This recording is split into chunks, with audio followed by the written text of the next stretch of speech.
Welcome back to another Tar Heel Illustrated Daily Drop. I'm THI staff writer Brandon Peay. Joining me today is our very own publisher, Mr. Andrew Jones. And AJ, North Carolina, last time we saw UNC football, they lost a 1-point game to Oregon. It was the team's fourth straight loss of the season after starting 9-1. And a lot of fans have been particularly focusing on the last four losses, which makes sense because it's all about what have you done for me lately. And the last time we saw UNC football, it seems like the program was just falling apart on the field. So it was very important for the UNC to go out this summer and have a good offseason. So I just want that's what we're going to be here talking about. So I want your opinion. How do you think UNC did this offseason? Addressing problems. I think what you were doing is echoing what what certain wings of social media and even our message boards said. Yeah, I think a lot of people haven't let go. And I guess they won't let go until they line up in Charlotte against South Carolina and get a win. So I was on a Clemson podcast here recently, and I told them, they asked me about the season and the mood and stuff like that. I said, I really think beating South Carolina is important for a lot of reasons. One, to cut the cord to those four straight losses.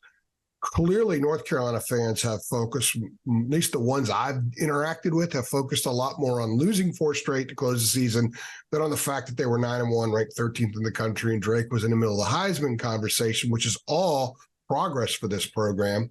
They believe in some ways that the last four games just wiped away all that progress.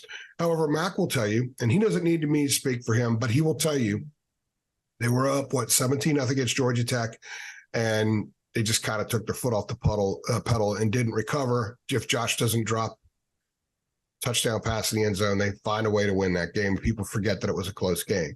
NC State missed a field goal in overtime, would have won the game. Clemson, Max says that they were more competitive in that game than it looked, and I think in some aspects they were, but they were still beaten pretty soundly that night.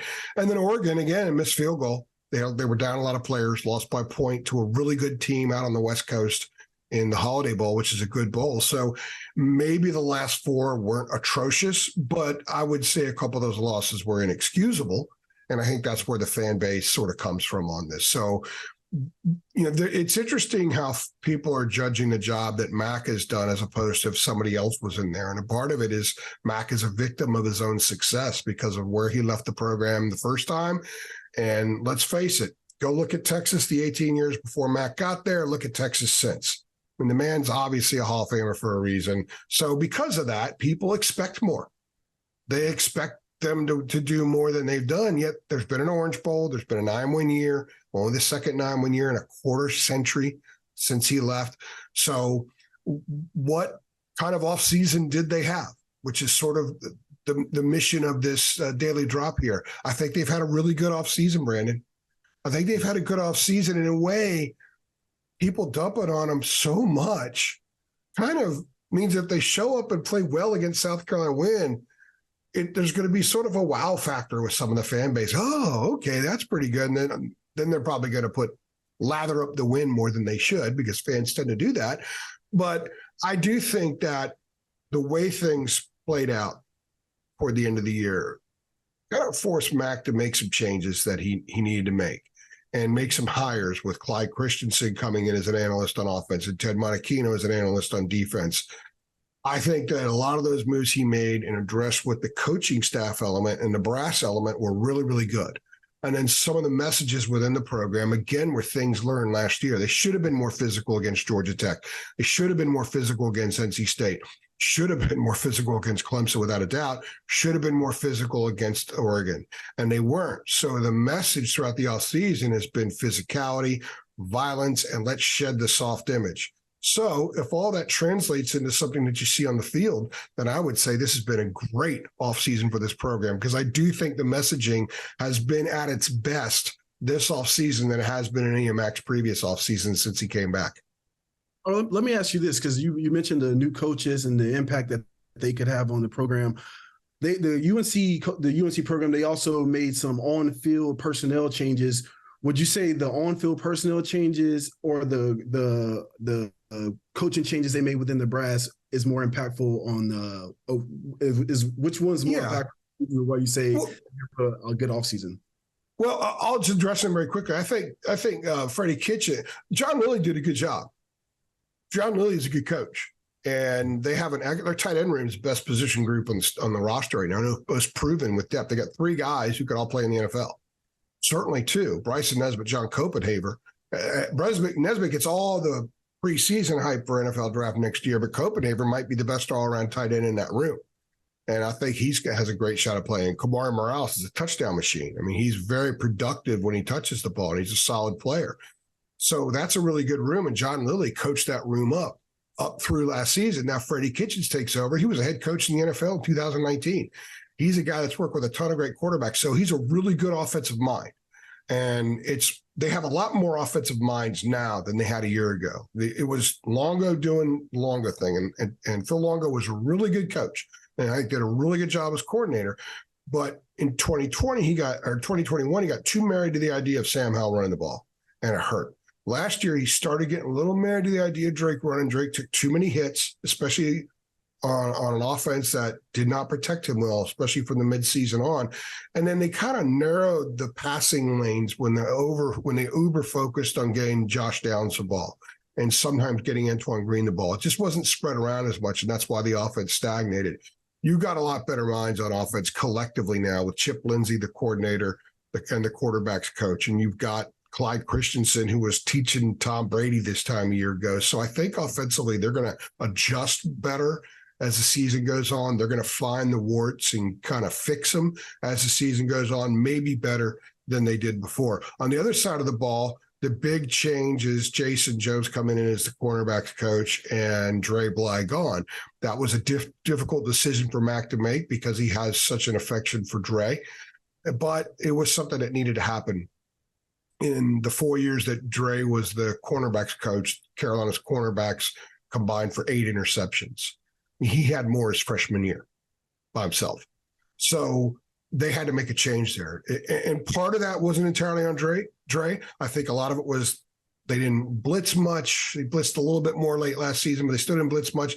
They never got a conventional pass rush. There were a lot of things that were working together that went against what the cornerbacks did. But that group didn't get a lot better. Storm Duck didn't improve. Tony Grimes kind of hit a wall maybe a sophomore year and didn't get a whole lot better. So they brought in someone they think is a really good teacher. And that's who's over there coaching that group now. And the last part is Ted Monachino, who is a pass rush specialist. He was with the Falcons last year. He's coached a lot of big-time NFL players, a couple of sack leaders, and he's coaching up Tim Cross. He's been coaching him up since day one. And by all accounts in the program, the people I've spoken to said that has been a phenomenal relationship. And Cross is a better coach now for having Monachino there. And he's another game planner on defense. You don't just have Chizik over there. You've got a guy like Monachino who's been around a long time and seen a whole lot. So I think there's more brass, there's more rings, literally brass. There's guys that wear rings, NFL rings, Super Bowl rings. Okay. There's more college stuff there. There's a lot more success. There are guys that are highly competent and confident that know what they're doing. And Max says that the staff gets along tremendously well. So this is a phenomenal staff as far as chemistry goes and how guys are okay giving input. When Christensen is coaching the coaches a little bit, and when Monachino is coaching the coaches a little bit, that's something they didn't have before. The analyst role is huge. So I think there's been a ton of progress on the 4th floor of the Keenum Football Center. It's better situated now than it's been since Mac came back, and quite frankly, maybe since Mac was there the first time. And it might even be better than that was as far as what guys have accomplished. Yeah, when last season, when UNC finished the regular season with those 3 losses, and then they had a little break between their last game and between they played Oregon, I think Mac Brown's plan of the all season kind of started. I think it started then, and I think even after those few weeks they had off, I think we saw a little bit of an improvement in the Oregon game and things that there were still concerns in the Oregon game. Obviously they lost, but I think we saw some improvements in certain areas that were a struggle throughout the season. So I think the offseason plan started a long time ago. And I agree. I think now we're starting to see the fruition of that. But let me ask you one thing. So after the Oregon game, the game's over, season's over. Is there anything at that time that you had that you were concerned about that you're still concerned about today? About the program or about this coming team? about this coming team, about this, the offseason, something that you thought in the offseason they need to address this, and going into this upcoming season is still a concern today? Yeah. Well, they said it themselves. Mac was very open to saying we have to shed the soft narrative. I'm not going to say they were soft, but I think they could have been a lot more physical and consistently physical. They got whipped at the line of scrimmage too often. You don't give up 40 sacks and get 19 and be at the bottom of the nation in TFLs accumulated and give up a ton of TFLs if you're physical enough. So it starts there. So they need to be better in the trenches. They need to be better in other aspects. They need to, the corners need to play the run better when it comes to play the run. The safeties need to be better reinforcement. And it all starts up front. Like I said, the guys up front do their job. It's a little bit easier for everybody. It's never easy, but it's easier for everybody else. So physicality is one. Depth is another one. The teams that contend for something significant in November usually have like 50, 55, maybe even 60 guys that coaches won't wince if they have to put them in a certain situation because of attrition. I don't think North Carolina has ever been close to that in MAC Part 2.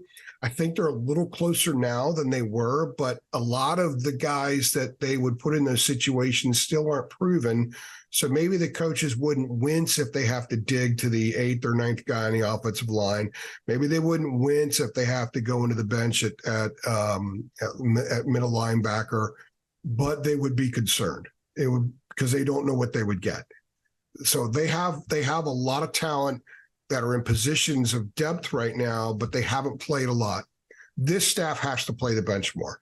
They have to get guys into certain situations on the field where they can go out there and get snaps and get accustomed to the physicality of a game at this level and the speed of a game at this level, and how you need to train yourself to quickly read something and react immediately. And snaps in games will do that more than anything else will. So, and the other thing is they will acknowledge that they need to keep guys from going in the portal. So one way to do that is get them on the field. And on the second tier of that, Brandon, is that they're going to lose some guys, and some of those position groups where they're going to lose some guys, there's not a whole lot behind them as far as proven experience. They need to get those guys experience so they can be ready in the 24 season as well. So I say physicality and I say depth. And you can build depth through the course of the season, but you can't do it if guys aren't getting on the field. So they need to play some linemen. They need to play Travion Green when he's healthy. They need to. I'm hearing really good things about R.J. Grigsby, the true freshman. They need to get some of those guys on the field. Zach Rice has made some progress this summer. Maybe get him some reps, just see how it goes. They need to get Sebastian Cheeks on the field, Amari Campbell at linebacker. They need to get Bo Atkinson on the field. So that's the kind of thing that they need to do with this group in order to have more depth, be able to better handle attrition, which accumulates during the course of the season. So those would be the two things that I would say are the biggest things this program needs to show. Show the physicality and show that you're going to play those kids and build that depth. If they do those two things, I think they'll be in pretty solid shape. I'd agree with you. I think building the depth is going to have to be the most important thing because, like you said, they could be facing a mass exodus after this season. And in the 24 season, you want to kind of limit the amount of players you have learning on the job.